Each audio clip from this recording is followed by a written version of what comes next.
পাহাড় পুজোয় পর্যটকদের ঢল বেলপাহাড়িতে। ফসল যেন ভালো হয় তার জন্য পর্যাপ্ত বৃষ্টির প্রার্থনা করে পাহাড় দেবতার পুজো করেন জঙ্গলমহলের আদিবাসী বৃন্দ থেকে মূলবাসী সম্প্রদায়ের মানুষজনেরা।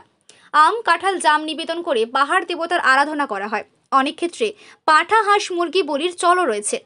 অম্বুবাচীর পর থেকে শনিবার থেকে ঝাড়গ্রামের বেলপাহাড়িতে পাহাড় দেবতার পুজো শুরু হয়। নিয়ম করে প্রতি বছর এই প্রার্থনা করেন জঙ্গলমহলের বাসিন্দারা। এবার এই পাহাড় পুজো শুরু হয়েছে, আর তার জেরে ঝাড়গ্রাম পর্যটকদের ঢল নেমেছে। পাহাড় পুজো দেখতে উপচে পড়ছে ভিড়। আদিম যুগ থেকে মানুষ পাথর, বৃক্ষ এবং পাহাড়কে শক্তিরূপে পুজো করে আসছে। তাদের বিশ্বাস, পাহাড় দেবতাকে তুষ্ট করতে পারলেই ভালো বৃষ্টি হবে। বৃষ্টি হলেই সুজলা সুফলা হয়ে উঠবে এই বসুন্ধরা, এবং এখন সেটা উৎসবে পরিণত হয়েছে। পাহাড় পুজোয় কেবলমাত্র মূলবাসী আদিবাসী সম্প্রদায়ের মানুষজন নয়, বাইরে থেকেও পর্যটকরা এই উৎসবে সামিল হচ্ছেন। পাহাড় পুজোর পাশাপাশি বর্ষার সময় বেলপাহাড়ির এক অন্য রূপ দেখা যায়। জেগে ওঠে গ্রীষ্মে শুকিয়ে যাওয়া ঝর্ণাগুলি। ঘাগড়া, হুদহুদি, গাঢ়াসিনী, হাতি পাথরের মতো ঝর্ণাগুলির সৌন্দর্য এই সময় আরও বেড়ে যায়, যা পর্যটকদের কাছে এক বাড়তি পাওনা। আপনার এই পুজোটা কত বছর ধরে হচ্ছে? আমাদের তা কি বলবো, বহুত বছর থেকে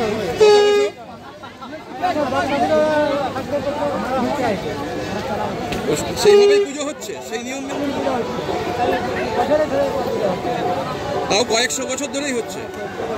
কিরকম ভিড় হয় মানুষের? হ্যাঁ, কি নাম আপনার?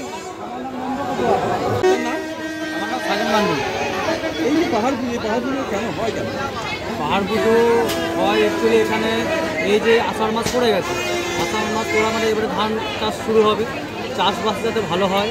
পাহাড় পুজো মেনলি হচ্ছে পাহাড় মানে প্রকৃতির পুজো, ঠিক আছে।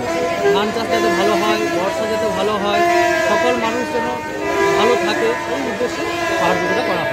কত বছর ধরে চলছে? দীর্ঘদিন ধরে চলছে এটা, প্রায় 25-30 বছর যতটা শুনেছি আর কি। এটা মূলত কোন পাহাড়ের উপরেই হয়? এটা হচ্ছে কানাই শহর, এটা হচ্ছে বেঙ্গল আর ঝাড়খণ্ড বর্ডারে অবস্থান করছে। কতদিন ধরে চলে এই পুজো? 2 দিন ধরে চলে, আজকে পুজো, কালকে মেলা, সারাদিন ধরে। যেরকম মানুষ আছে প্রচুর মানুষ আছে, ঝাড়খণ্ড, উড়িষ্যা, বেঙ্গল, বিহার। আপনার নাম? সাগর মান।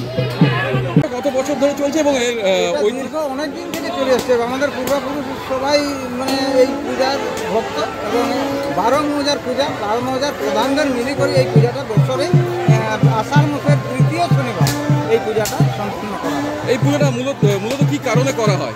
এটা এখানে যে 12 মৌজার যে চাষিগণ আছে, এই চাষিগণের একটাই উদ্দেশ্য, ভালো যেন চাষবাস হয়, বৃষ্টি হয়, ভালো চাষবাসের ফলন হয়। এই উদ্দেশ্যেই এই আমাদের এই বাবাকে স্মরণ করা এবং এই পূজার আয়োজন হয়। এখানে তো বিভিন্ন রাজ্যের মানুষ আছে। হ্যাঁ, বিভিন্ন রাজ্য থেকে আছে, সামনে প্রতিবেশী রাজ্য উড়িষ্যা, বাঙ্গাল, আমাদের ঝাড়খণ্ডে সবাইয়ের লোক এখানে জামায়াত হয়। এটা কদিন ধরে চলে? এটা পূজাটা একদিনেরই হয়, কিন্তু মেলাটা সামনে একটা মেলা হয় আদিবাসীদের, বারাঘাটির মেলা, ওই মেলার জন্য মেলাটা 2-3 দিন হয়ে যায়। এরকম ভিড় হয়? হ্যাঁ, ভিড় হয়। সেক্ষেত্রে আপনাদের তরফ থেকে কি ব্যবস্থা থাকে?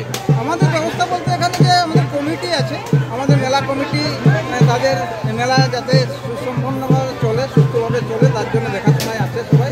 আমাদের কমিটি আছে, এটা সরকারি মেলা, এখানে অকশন হয়, আমাদের যে সিও সেখান থেকে প্রশাসনের ব্যবস্থা আছে। আপনার নাম? আমার নাম মিলন কুমার পাত্র। এখানে পূজা সঞ্চালন উপর এবং